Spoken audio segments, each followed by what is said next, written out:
Blessings and peace, everyone, and happy Sunday to you all. And I hope that you are having a wonderful, peaceful day.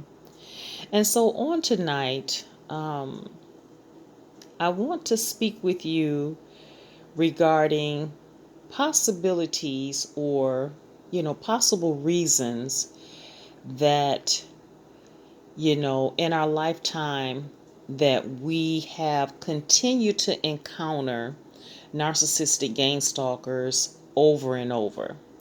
And so tonight is sort of a self reflection as to not looking at the narcissistic gang stalkers, but looking at why is it that they continue either to choose us or, to be a part of our lives.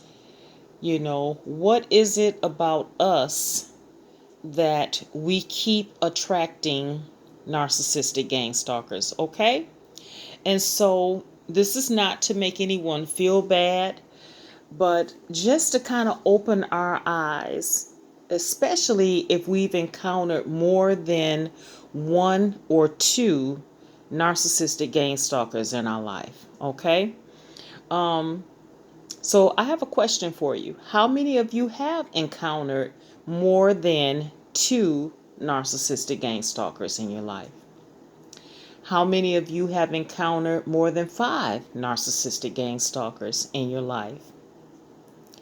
How many of you have encountered 10 or more narcissistic gang stalkers in your life over it may not be your entire life, over a certain time period in your life? How many of you have encountered more than 10 narcissistic gang stalkers? And these encounters can include family members, co-workers, significant others, intimate partners, spouses. Um, it can be friends, neighbors, church members, schoolmates. We can encounter narcissistic gang stalkers in so many different areas of our lives. And so, for me, being honest with you guys on tonight, I have encountered more than 10 narcissistic gang stalkers in my life, not including, the flying monkeys, the enablers, but these were bona fide narcissistic gang stalkers that were a part of my life over a certain period of time. I'm not going to go into any of the details because some of the narcissistic gang stalkers were family members. Some of them were co-workers. Some of them were church members. Some of them were intimate partners. So I've encountered, over 10 narcissistic gang stalkers in, over a period of time in my life. And the reason why I say that is because during certain periods of my life, I didn't know that I was dealing with a narcissistic gang stalker.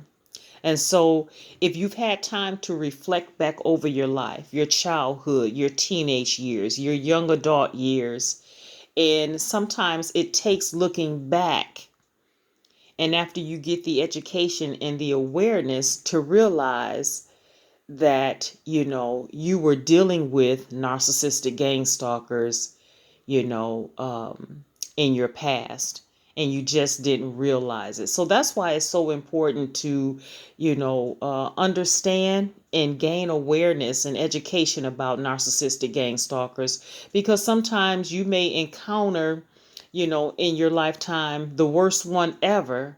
But then after you learn about their tactics and their attributes and how they maneuver themselves, how they operate, their mode of operation, you can look back over your life and reflect and say, hey, I was dealing with a narcissistic gang stalker way back when. I just didn't have the education or the terminology or the words to define or communicate what it was that I was experiencing.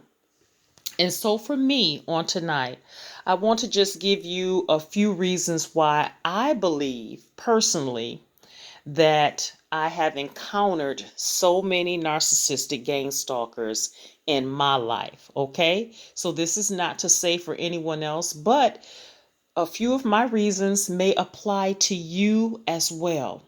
So just listen carefully with an open heart and an open mind. But again, this is me describing and communicating to you why it is that I have encountered more than 10 narcissistic gang stalkers over certain time periods in my life. And so the first one that I have on my list as the reason why is that I trusted in the flesh more than I trusted in God. Number two, I am an empath for sure, and I have a big heart. I have a big heart for people. I am very empathetic. I am very compassionate. I'm very sympathetic towards others. So that sometimes can be a hindrance or a downfall in your life when it comes to encountering narcissistic gang stalkers. Number three, I lacked education and awareness. When I was dealing with the narcissistic gang stalkers, I was clueless and they knew it. Number four, I was a people pleaser. I was what you call green. I lived a sheltered life. So I didn't know a lot of things when I got out into the world. Number five, it's a possibility that I exhibited codependent tendencies. Number six, I never learned to say no, and I was never taught how to set strong boundaries. Number seven, I didn't listen to sound advice and wisdom. Number eight, it's a possibility at that time I was not a good judge of character. Number nine, I gave people too many chances or the wrong people the benefit of the doubt. Number 10, fear of rejection. I wanted to fit in. Number 11 that I have on my list, that I was groomed.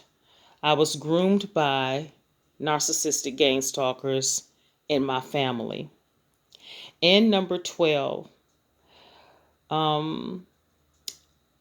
easily manipulated by emotions or guilt.